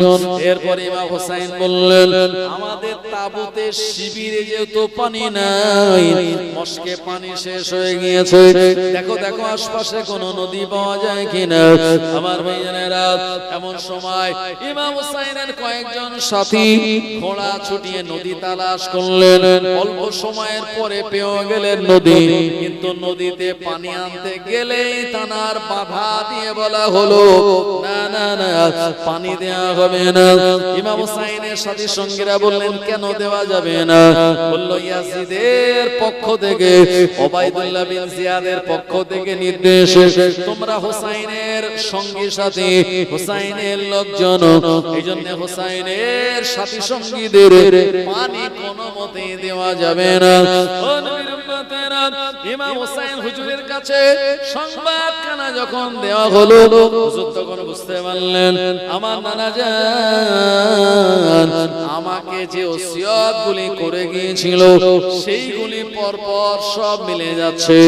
পানি থাকবে, কিন্তু আহলে বায়তদের পানি দেওয়া হবে না। ইমামে হুসাইন রাদিয়াল্লাহু আনহু তিনি সবর করতে বললেন, ধৈর্য ধারণ করতে বললেন। এরপরে যখন 5000 আর এদিকে হরের 1000, 6000 বাহিনী ইমাম হুসাইনের সামনে ঘিরে ধরেছে, বলল, পানি দেওয়া যাবে না, সামনে এগিয়ে যাওয়া যাবে না। হর বলল, হুজুর, আমরা গত রাতে আপনাকে বললাম যে আপনি রাতের বেলা তাবু তুলে চলে যাবেন, তো আপনি ঘুরে ঘুরে আবার এই দিকে কেন? ইমাম হুসাইন বললেন, আমার তাকদীর, আমার ভাগ্য এখানে আমায় নিয়ে চলে এসেছে। কারণ প্রিয় নবী বলেছেন, কাতাবাল্লাহুল মাকাদিরাল খলাইক ক্বাবলা আন ইয়াখলুকাস সামাওয়াতি ওয়াল আরদা বি50 আলফা সানাতিন ওয়া কানা আরশুহু আলাল মাই। আল্লাহ শুনিয়েছেন নবীজির মাধ্যমে যে আমার আল্লাহ আসমান জমিন তৈরি হওয়ার বি50 আলফা সানাতিন 50000 বছর আগে মানুষের তাকদীরগুলি নির্দিষ্ট করে রেখে দিয়েছেন। ওয়া কানা আরশুহু আলাল মাই, যখন আল্লাহর আরশ পানির উপরে ছিল, তাই আমার তাকদীর আমায় এখানে নিয়ে চলে এসেছে, আমার তাকদীরের কারণে আমি এখানে চলে এসেছি। এরপরে হর বলল, হুজুর, আপনি তাহলে সিদ্ধান্ত কি নিলেন? আপনি কি ইয়াজিদকে খলিফা বলে মেনে নেবেন? ইমাম হুসাইন বললেন, জীবনের এক বিন্দু রক্ত থাকা পর্যন্ত, শ্বাস প্রশ্বাস যতদিন আমার চলবে, এই পাপাচার নালায়েককে আমরা খলিফা বলে মানব না। একবার জোরে বলেন সুবহানাল্লাহ। তাহলে ইয়াজিদ বাহিনী বলল, তাহলে আপনার সঙ্গে তো আমাদের যুদ্ধ একেবারে মানে হবেই, যুদ্ধ তো আমাদের আগামীতে করতেই হবে। ইমাম হুসাইন বললেন, যুদ্ধ করতে রাজি আছি, কিন্তু অন্যায়ের সঙ্গে আপোষ করতে রাজি নাই। জোরে বলেন সুবহানাল্লাহ। এরপরে ইমাম হুসাইন তাদের সঙ্গে নানান বাকবিতণ্ডা কথাবার্তা, ইমাম হুসাইনের মাঝখানে 3টে শর্ত দিলেন। বললেন, তোমরা 3টে শর্তের যে কোনো একটা মেনে নাও। 1 নম্বর শর্ত হলো, আমাকে তোমরা ইয়াজিদের নামে বায়াত হতে বলছো, তো আমাকে সরাসরি ইয়াজিদের কাছে নিয়ে চলো, যা বলার ওখানে গিয়ে বলবো। 2 নম্বর শর্ত হলো, আমাকে মক্কা মদিনা শরীফে যেতে দাও। তো ওরা মানলো না, বললো না। এরপর ইমাম হুসাইন বললেন, মক্কা মদিনা ছাড়া এনি কান্ট্রি, যে কোনো মুসলিম কান্ট্রি থেকে আমায় যেতে দাও। ওরা তাও মানলো না। 3টে দাবি করলেন, 3টে শর্তের একটাও যখন মানলো না, এরপর ইমাম হুসাইন বুঝতে পারলেন যে নবীজির সেই নানা জানের ওসিয়ত কোনো মতে কি হবে না, বিপরীত হবে না। ইমাম হুসাইন রাদিয়াল্লাহু আনহু আমার ভাইজানেরা, এই যে বলেছেন, আর এটা চিঠির পত্রের মাধ্যমে ইয়াজিদের কাছে এই কথাগুলো বলা হচ্ছে। সে জামানায় তো ফোন ছিল না, এই চিঠির মাধ্যমে কথা বলতে গিয়ে আরো কিছু সময়, আরো কিছু দিন পেরিয়ে গেল।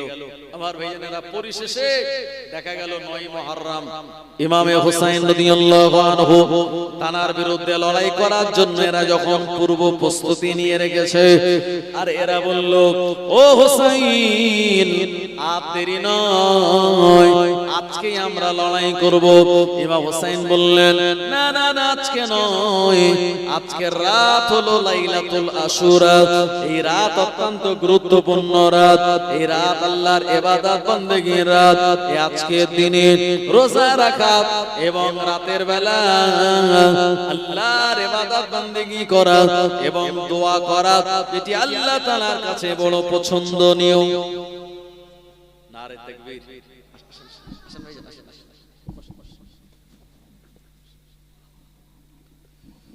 নারে তাকবীর। একটু জোরে আওয়াজ দেন না, নারে তাকবীর। আওলাদে মুজাদ্দিদু জামান, আওলাদে মুজাদ্দিদু জামান, নারে তাকবীর। আমার ভাইজানেরা, আপনারা জানেন যে আজকের এই মাহফিলের যিনি আখেরি মোনাজাত করবেন, পীর আল্লামা হুজুরে হযরত ওমর সিদ্দিক হুজুরের বড় সাহেবজাদা পীরজাদা হযরত মাওলানা নুরুল্লাহ সিদ্দিক আল কুরাইশি ভাইজান। তো ভাইজান তিনি এসেছেন নিশ্চিত, আর তানার সঙ্গে যিনি এসেছেন একেবারে ছোট হুজুর পীর কেবলা রাহমাতুল্লাহ আলাইহি, 21 সাহেবজাদার ভিতরে একজন হাফেজ, যিনি হলেন পীরজাদা হযরত মাওলানা হাফেজ মুস্তাফা সিদ্দিক আল কুরাইশি। সেই হুজুরের বিশাল বড় মাদ্রাসা আছে, আপনারা জানেন। ওমর সিদ্দিক হুজুরের বাড়ি পেরিয়ে ওই যে ধনপতা বলে যে জায়গাটা আছে, ওই জায়গার আপনার ওই জায়গাতে বিশাল জায়গা কিনে সেখানে একটা বিরাট বড় মাদ্রাসা। তো মাশাআল্লাহ, সেখানে অনেক ছাত্ররা পড়াশোনা করে, দীর্ঘদিন ধরে এই খেদমত তিনি করে আসেন। তো তানারই সুযোগ্য সাহেবজাদা জনাব পীরজাদা হযরত মাওলানা ওয়াইস সিদ্দিকী, মাশাআল্লাহ, তিনি এসেছেন। হ্যাঁ, তো বড় ভাইজানের সঙ্গে তিনি এসেছেন, আপনাদের কাছে আলোচনা রাখবেন। তো আমি আপনাদের কাছে এসেছিলাম 9:40-এ। তো মোটামুটি এই যে কারবালার যে ঘটনা, এগুলি বলতে গেলে একটু বেশি সময় লাগে, তো সেই সময়ের মধ্যে আমি হয়তো কমপ্লিট করতে পারিনি। আর ভাইজান হুজুরে চলে এসেছেন, তো তানাকে বসিয়ে রেখে আমি আর একটু আলোচনা করে বেয়াদবি করব না। তিনি যেহেতু চলে এসেছেন, তানার আলোচনা শোনার জন্য আপনারা এখনো যারা মজলিসে এসে পৌঁছাননি, সবাইকে অনুরোধ করব আপনারা সবাই মজলিসে চলে আসুন। আর ভাইজানের সম্মানার্থে তাকবীর দিন, নারে তাকবীর, নারে তাকবীর। আওলাদে মুজাদ্দিদু জামান, মাসলাকে মুজাদ্দিদু জামান, দোগাছিয়া মাঠপাড়ায় আশুরা উপলক্ষে ইসালে সওয়াব